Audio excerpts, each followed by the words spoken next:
검찰이 과거처럼 뭐 수사를 차일피일 뭐 계속 미룬다거나 해야 될 걸 안 한다거나 이런 일은 분명히 없을 겁니다. 예. 뭐 대선 이후에 할 거다라는 이야기도 있고 그렇던데. 아, 그거는 그렇게 하지 못할 거고요. 네. 왜냐하면 그렇게 한다는 것 자체가 어떤 이 사건의 그 정치적인 성격을 부각시켜가지고 뒤쪽으로 넘기는 그 일을 자처하는 거기 때문에 그렇게는 못할 겁니다. 그리고 시간이 아직도 2달이 남았는데 예. 그때까지 아무것도 안 한다 그러면 그거는 진짜로 이제 다 처벌하고 해산시켜야죠, 나중에. 그렇죠. 그리고 일단 박근혜 전 대통령과 예. 피의자 박근혜 씨와 예. 공범관계에 있는 분들이 지금 그럼요. 재판 예. 중 아니에요. 그러니까 예. 마냥 구속시켜 놓을 수도 없고 1심 재판 때까지 네.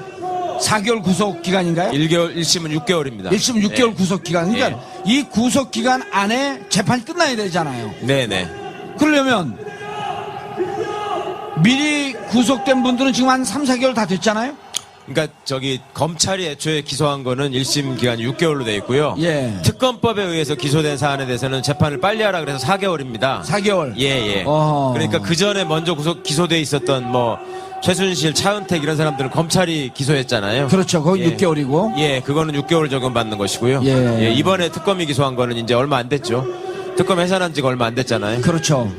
그런데 좀 나왔으면 좋겠어요. 왜 저거 그냥 있어요? 누구요? 피해자 박근혜 씨. 박근혜 씨? 예.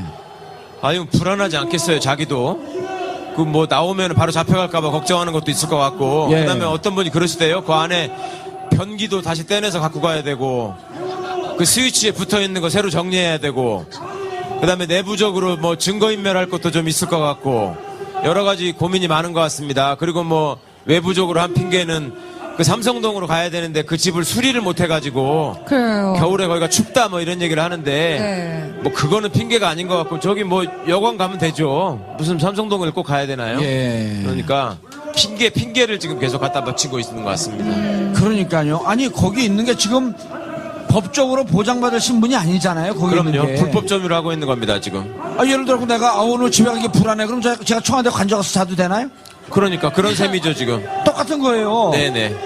최 변호사 오늘 집이 뭐니 용인하냐? 뭐니까 예. 청와대 관저가서 자고 있어. 끝나고 같이 가시죠. 네. 그러니까 똑같은 거예요. 은나래 씨. 네. 집이 좀 좁잖아. 네. 오늘 청와대 관저가서 자게. 아, 내가 좋아요. 가서 전화해줄게. 네. 박근혜 씨 오늘 나오세요. 이거 다른 사람 가서 자야 됩니다. 그런 거랑 똑같은 거 아니에요. 이게 무슨 그렇습니다. 코미디예요. 예. 그러니까 아무것도 아닌 사람이 지금 거기 가서 들어놓아서 지금 자겠다는 건데, 그러니까 이건 명백히 불법이고요. 네. 그 다음에 이제 이게 공식적으로 나가라고 했는데 안 나가면 이제 확실히 범죄가 되는 겁니다. 그러니까 이제 우리 형법에 퇴거불응죄라는 게 있는데, 퇴거불응죄. 예, 그러니까 들어가지 말라는데 남의 집에 들어가면 주거침입죄인데, 네. 남의 집에 들어가서 이제 나가라 그러는데 안 나가면 퇴거불응죄가 되는 겁니다. 어허. 그러니까 이제 죄를 하나 더 늘리고 싶으면 계속 있는 거고, 안 그래도 죄가 많은데 하나 더 추가하고 싶은가 봐요. 예. 자, 피해자 박근혜 가장 핵심적으로 특별수사본부 검찰에서 수사해야 할 예. 내용이 뭐죠?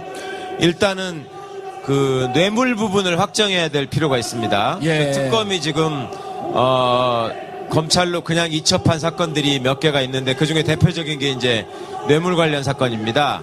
그거는 검찰은 과거에 이제 강요죄로 기소를 했었기 때문에 검찰 스스로 그거를 정리해야 될 필요가 있고요. 예. 그 다음에 특검법의 제한에 의해서 사실은 더 이상 할 수 없었던 부분들도 있고, 뭐 예를 들면 최순실 씨의 재산 형성 과정에서 예. 박근혜 씨하고 최순실 씨의 이게 공동 재산이냐 아니냐, 공동지갑 그게 핵심 아니에요. 예, 그런 예. 것들도 이제 다 확인을 해야 되는 거기 때문에 검찰이 해야 될 일이 많죠. 예. 오늘 헌재에서 판결하면서 네, 이게 형법적 판결이 아니기 때문에 네, 유무죄를 따지는 게 아니기 때문에 그 부분에 대해서 명확히 하진 않았지만 예. 어쨌든 헌재에서 최순실 박근혜 공동지갑이라고 하는 뉘앙스로 얘기를 풀어나간 거 아닌가요? 그렇습니다. 둘이 같이 공동의 이익을 가지고 예. 또 특정 기업의 이익을 위해서 공적인 권한을 행사했다, 이런 부분을 명확하게 썼죠.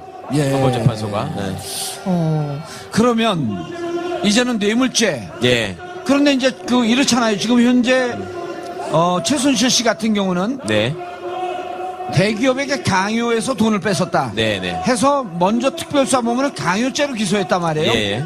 그런데 특검에서 다시 뇌물죄로 추가 기소가 된 거란 말이에요. 예. 그럼 둘 중에 어느 죄를 적용하나요? 둘 다 적용하나요? 아니면 그러니까 현재는 재판이 이렇게 진행되는 것인데 예. 이제 검찰이 그 부분을 추가 수사를 통해서 정리를 해야 됩니다. 그러니까 지금 뇌물죄와 관련돼서는 삼성 부분만 지금 기소가 된 거고요. 그렇죠. 다른 기업들이 또 있잖아요. 지금 CJ 예를 들면 이재현 회장 사면과 관련해서 무슨 그렇죠. 약속을 하고 해준 게 있지 않느냐. 면세점 관련해서 롯데에 있었고요. 그렇죠. 예. 그러니까 그런 것들이 다 그 대가 관계가 인정이 되고 돈을 받은 거라서 그 부분을 규명을 해야 되고요. 그 다음에 또 하나는 뇌물죄를 구성하고 있는 것 중에 최순실 씨가 옷을 사준 거.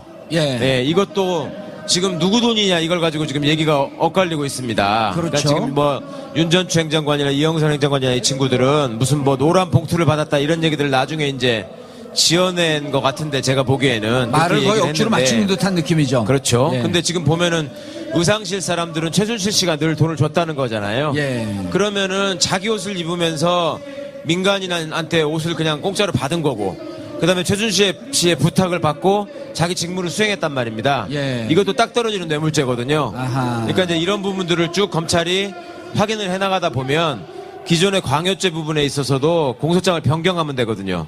그러니까 뇌물죄로? 결국 뇌물죄로 다 합쳐야 하지 않을까 생각합니다. 예. 네. 자, 그리고 네.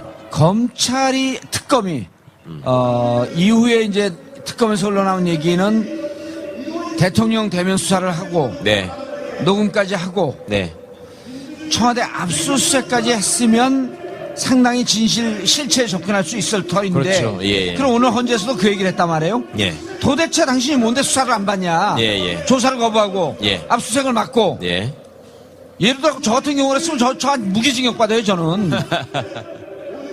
그래서 그렇죠. 그 부분에 대해서 문제 제기를 했는데 네. 자 이제 박근혜 대통령이 뇌물죄, 공동지갑, 경제공동체 이런 것으로 조사를 받으려면 청와대에서 도대체 무슨 일을 하고 있었냐. 네. 청와대 압수수색 들어가야 되는 거 아닌가요? 네. 당연합니다. 그 압수수색은 굉장히 필요한 일이고 필수적인 일입니다. 그러니까 예. 그거는 헌법재판소의 결정에서는 이 사람이 압수수색 같은 것도 거부하고 그러니까 수사를 받겠다고 본인이 약속해놓고 다 거부했기 때문에 향후로도 헌법 수호를 위한 책무를 다할 가능성이 없다라는 쪽으로만 그냥 판단을 했는데 이제 박근혜 씨한테 남은 거는 본인의 범죄에 관한 수사를 받는 일만 남았기 때문에요.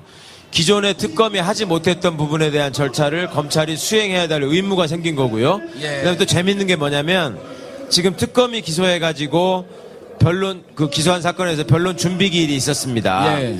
그때 그러니까 이제 기소된 피고인 측의 변호인들이 뭐라고 했냐면 이재용 씨 특히 변호인들이 뭐라고 했냐면 공소장에다가 따옴표까지 쳐가지고 이재용과 박근혜가 나눈 대화라고 이렇게 기재가 돼 있는데 그래서 예. 이게 대가 관계를 구성하기 때문에 뇌물죄에 해당한다라고 공소사실이 구성돼 있는데 예. 박근혜를 조사도 안 해보고 어떻게 이런 사실을 특정해가지고 공소장에다 담을 수 있느냐. 아하. 이거를 굉장히 큰 문제라고 지적을 했어요. 예. 그러니까 이 말은 반대로 하면 박근혜를 빨리 조사해서 예. 이재용하고 실제로 이 얘기했는지를 확인해달라.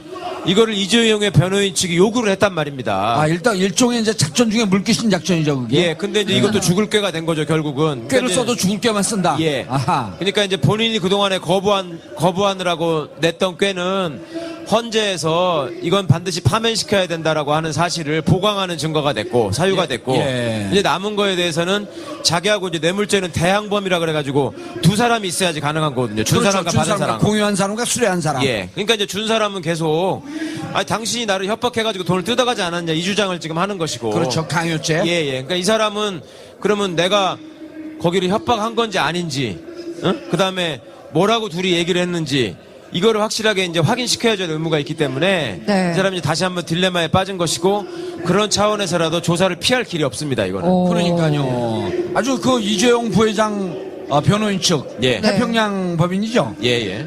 훌륭한 분들이에요. 이제, 대통령 빨리 구속 수사하라고. 이재용 변호인단의 제1 전략은 그겁니다. 박근혜와 최순실을 최대한 나쁜 사람으로 만드는 거. 예. 그러니까 이재용이 도저히 돈을 안 주면 저항할 수 없을 정도로 압박을 했기 때문에 돈을 준 것이다. 예. 네. 이것이 이재용 입장에서는 가장 효율적인 변론 전략이거든요. 그렇죠. 이게 그럼 앞으로 자기는 볼만할 빠져나오고 겁니다. 예, 예. 빠져나오고 예, 예. 대통령은 강요죄로 감옥을 가든 말든 예, 예. 이제는 각자 도생이죠. 그렇죠. 예. 그런데 그래서 이재용 부회장 측 변호인들이 예. 대통령 수사도 안 하고 예. 대통령 집 압수수색도 안 하고 예. 이 전략을 썼기 때문에 검찰은 무조건 대통령에 대한 수사를 조속히 착수해야 한다. 반드시 해야 되고요. 예. 그다음에 더 재밌어질 건 뭐냐면 나중에 이제 이렇게 해서 박근혜 씨도 기소가 될 거 아닙니까? 예. 기소가 되면 이제 재판이 벌어질 거 아니에요. 근데 기소가 되기 전부터도 이재용 재판에서는 박근혜를 증인으로 부를 수 있습니다. 그러니까 아하. 이재용의 공소 사실에 있는 박근혜와의 대화를 지금 부인하고 있거든요, 사실상. 그럼요. 준비기일에서. 예. 그러면 그 얘기를 했는지 안 했는지를 확인하기 위해서 박근혜와의 대질이 아하. 필요하다라고 해서 증인으로 신청할 겁니다, 아마. 그 예. 신청하지 않으면 이재용 측의 변호사들은 최선을 다하지 않는 게 되는 거기 때문에 그렇죠. 해야 됩니다. 아. 그러니까 이재용과 박근혜가 법정에서 만나가지고 당신이 나한테 돈 달라고 협박했잖아. 아니야, 네가 이거 승계해야 된다고 나한테 이거 해달라 그랬잖아. 이걸 이제 싸움을 해야 되는 상황이 되는 거죠. 예. 그러면은 박근혜 피의자와 예, 증인이죠, 이제 증인으로. 예. 이재용, 부회장과 예.